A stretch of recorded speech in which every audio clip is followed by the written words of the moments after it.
Hello students, अभी एक mistake हो गई, मैंने वीडियो बनाई तो स्क्रीन पे सोल्यूशन आपके लिखा हुआ है। एक्चुअली स्पीकर मैंने ऑफ कर दिया था। कोई बात नहीं, मैं फिर से रिपीट कर दे रहा हूँ। सोल्यूशन यहाँ ऑलरेडी लिखा हुआ है, कॉन्सेप्ट को आप एक बार फिर से रिपीट करिए। क्वेश्चन नंबर 14 मिसलिनियस एक्सरसाइज का एक चीज आपको मैंने पहले भी डिस्कस किया था और फिर से भी आपको डिस्कस कर दे रहा हूँ कि क्वेश्चन नंबर 3 to 12 यहाँ मैंने लिखा भी है, इसको मैंने स्किप किया है, छोड़ा हुआ है। रीजन क्या है, 3 टॉपिक आपके सीबीएसई में से एनसीईआरटी टू सीबीएसई के 2020 से स्किप कर दिए गए हैं। Difference of set number 1, complement of a set number 2 and its properties number 3। तो क्वेश्चन नंबर 3 से लेके 12 तक आपको प्रूफ करना है। तो प्रूफ करने में जहां जहां पे इन प्रॉपर्टीज, कॉम्प्लीमेंट और डिफरेंस का यूज हुआ होगा वो क्वेश्चंस आप ड्रॉप कर सकते हैं, क्योंकि वो बेसिक कॉन्सेप्ट आपके पोर्शंस के स्किप हैं। तो एक बार मुझे स्टूडेंट्स चेक करना पड़ेगा कि कहां से इसका यूज हुआ है।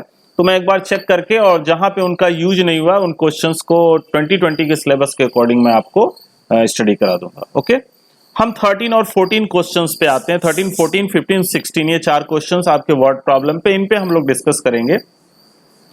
तो 14 आप पहले समझो, ज्यादा बेहतर होगा। After that we will discuss with question number 13।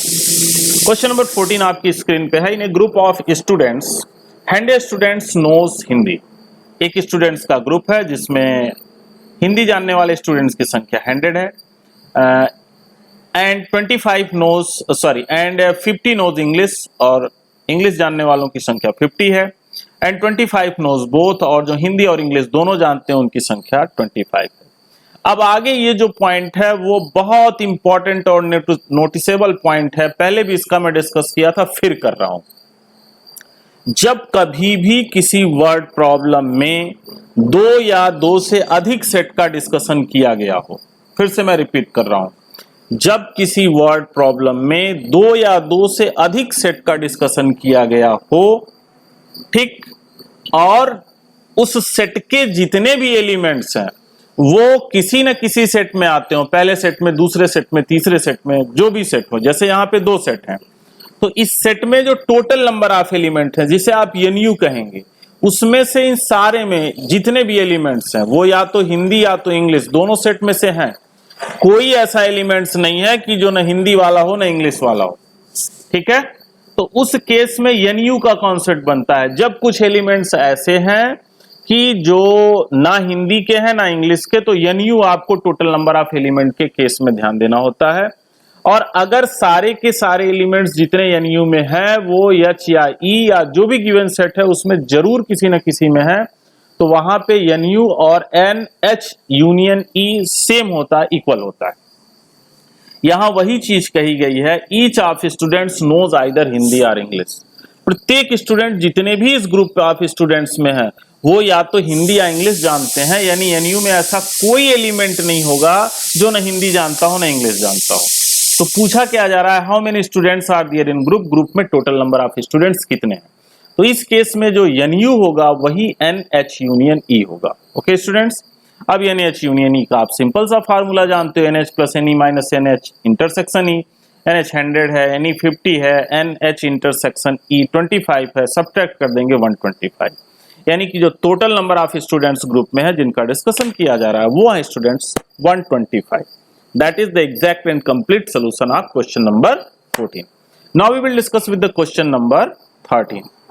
Okay? आपकी स्क्रीन पे क्वेश्चन नंबर 13 है। अब देखिए, वो जो मैं आपको 14 वाली बात कह रहा था उसका ये जो रिमेनिंग पार्ट है या कंट्राडिक्टरी पोर्शन है वो यहाँ पे डिस्कस हो गया। बहुत बेहतरीन आपका पूरा कॉन्सेप्ट ये कवर करेगा।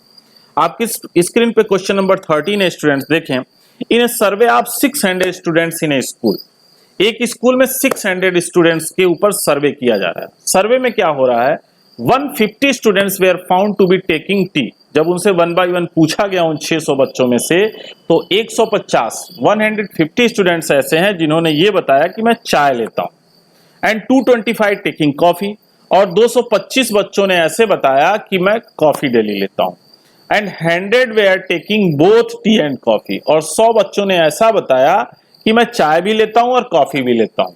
दोनों चीजें वो यूज करते हैं। Find how many students were taking neither tea nor coffee. अब देखो पीछे वाले और इस क्वेश्चन में क्या कहानी में डिफरेंस है। ये आपका हो गया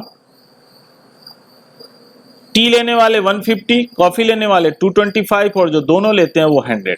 अब यहां देखो जो टोटल स्टूडेंट्स हैं, अगर सारे के सारे ये 600 स्टूडेंट ऐसे होते जो चाय या कॉफी में से कुछ ना कुछ जरूर लेते हैं, तो जो NU होता वही NT यूनियन C होता। बट ऐसा यहां पे नहीं है, जबकि पीछे वाले क्वेश्चन में ऐसा ही था कि जितने भी स्टूडेंट्स है वो सारे के सारे हिंदी या इंग्लिश में से कुछ ना कुछ एक जरूर जानते हैं। लेकिन यहाँ जो टोटल 600 स्टूडेंट्स है जिन पे सर्वे हुआ, उसमें सारे स्टूडेंट्स ऐसे नहीं है जो चाय या कॉफी पीते हैं, चाय या कॉफी पीते हैं। कुछ ऐसे भी स्टूडेंट्स हैं जो ना चाय पीते हैं ना कॉफी पीते हैं, और वही पूछा जा रहा है। ओके, या 13 और 14 क्वेश्चन के डिफरेंस को समझिएगा। तो ऐसे केस में होगा क्या कि number of students which are who are taking neither tea nor coffee, that will be equal to होता है NU यानी टोटल जो स्ट्रेंथ होती है माइनस NT यूनियन C। ये फार्मूला है, इसे कवर रखिएगा, याद रखिएगा कभी भी अगर ऐसा पूछा जाता है। अब इसको मैंने ऐसा नहीं लिखा NT, इसको एक्सप्लेन करके नहीं लिखा, क्योंकि कभी कभी 3 सेट का कॉम्बिनेशन होगा तो ये फार्मूला चेंज हो जाएगा। अब इस तरह के क्वेश्चंस आएंगे तो उन पे भी हम डिस्कस करेंगे। तो NU आपका 600 और ये NT plus NC minus NT intersection C 150 225 minus 100, ये हो गया 275 और ये हो गया 325। तो ये हो गया therefore the total number of students taking neither tea nor coffee is equal to 325। तो 13 और 14 क्वेश्चन के डिफरेंस को स्टूडेंट्स आप जरूर समझिएगा, ये बहुत अच्छा आपके कॉन्सेप्ट को क्लियर करते हैं। ओके स्टूडेंट्स, अभी 2 क्वेश्चंस और बचे हुए हैं, हम उनकी तरफ मूव करते हैं और उसी के साथ आपका ये चैप्टर्स फिनिश हो जाएगा। ओके।